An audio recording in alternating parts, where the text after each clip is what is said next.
of a Church of God of Prophecy in Burundi, and I would like to talk about this theme, which says identity of young church. A young church is a blessing everywhere he is, and a young church, in him others must see an image of God. For example, the way he reacts, the way he behaves, his characters toward others, he has to be a copy to others as Jesus did. How that could be possible? A younger must understand that the love of God in his life. After understanding, he will try to be available to God. How a person may be available to God? First, he has to understand that God has loved him so much. He has to look for a time to his own self, seeking for God. As in the Bible, it's written that God, blessed are those who has a hunger, who has a thirst. God will come to them. And a young person must accept to be teachable to every word of God. Maybe God may teach him through scriptures. They have to understand. Through being available, they have to attend every meeting in the church. Make sure that when you are absent in the church, there's something which was important, there's something in the church that you were meant to do, which was important. As you are not there, you see, you are ruining things.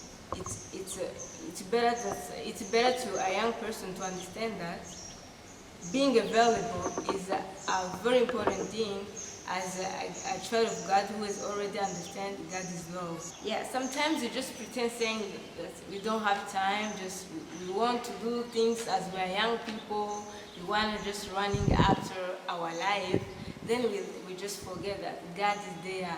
He knows our rising, He knows our setting, but we just seems like we don't hear, we don't need just to understand what God is talking to us.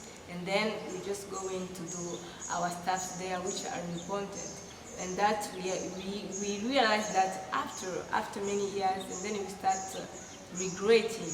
So it's better as young people to work for God now, and because it is very important that will help us now and in our future. Thank you so much. I was happy to have this time, and I love you all, guys, and may the blessing of God be with you. Bonjour tout le monde. Je suis pasteur Soubilé Jean Bosco, assistant administratif OJP à l'Église de Dieu de la Prophétie au Burundi. Je remercie le Seigneur pour ce moment que Dieu nous accorde de parler à propos de l'identité d'une jeune église. Une jeune église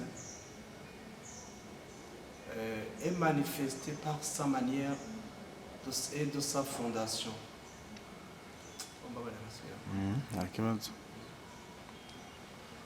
Je m'appelle pasteur Soubilé Jean Bosco, assistant administratif au JP à l'Église de Dieu de la Prophétie au Burundi. Mes remerciements s'adressent d'abord à l'équipe One Conference qui a pensé à cette activité, qui puisse nous unir pour récolter certaines idées pour savoir l'identité d'une jeune église. Qu'est-ce que c'est quelle doit être l'identité d'une jeune église? Une jeune église est fondée sur la parole de Dieu. Elle est guidée par le Saint-Esprit. Elle est basée sur les Écritures saintes. Elle ne doit pas être faite selon les idées ou la pensée humaine, ou bien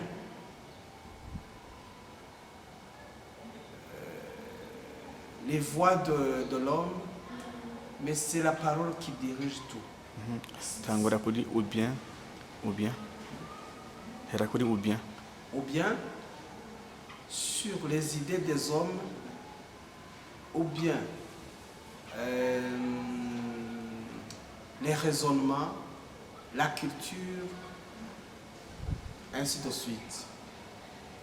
Si nous nous référons à la parole de Dieu, personne ne pouvait accepter que Rebecca pouvait accepter d'amener Jacob pour recevoir la bénédiction aussi longtemps que son grand frère était là, Ésaü.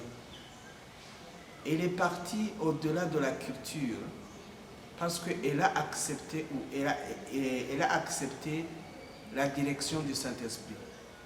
Non plus, quand on voit aux Hébreux, nous voyons Jacob en bénissant, en mettant la main sur les enfants de Joseph. Joseph ne voulait pas que son fils aîné, son fils cadet soit béni avant son fils aîné. Mais lui, il a dit, je l'ai fait exprès. C'est pourquoi une église n'est pas fondée sur les sentiments humains, n'est pas fondée sur les raisonnements et ainsi de suite. Mais c'est celle qui accepte la parole de Dieu comme directeur de notre vie, qui accepte le Saint-Esprit en tout et partout. C'est ça l'identité d'une jeune église.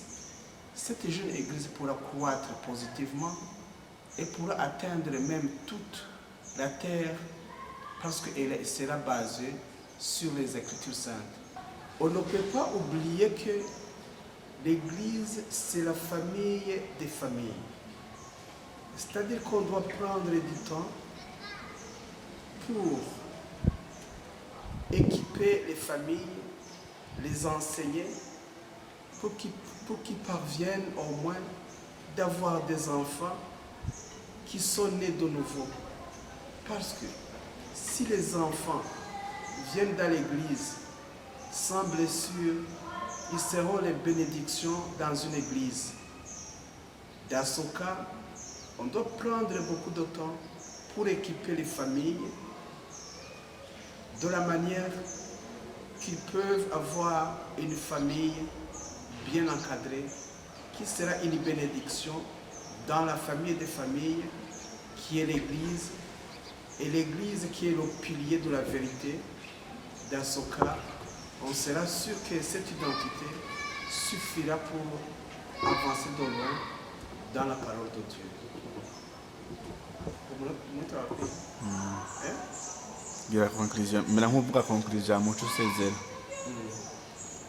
Pour cela, nous remercions l'Église de Dieu de la prophétie internationale qui a pensé à cette idée de One Conference parce que ça unit toutes les églises de Dieu de la prophétie dans le monde pour recevoir certaines informations qui vont appuyer l'œuvre de Dieu partout dans le monde.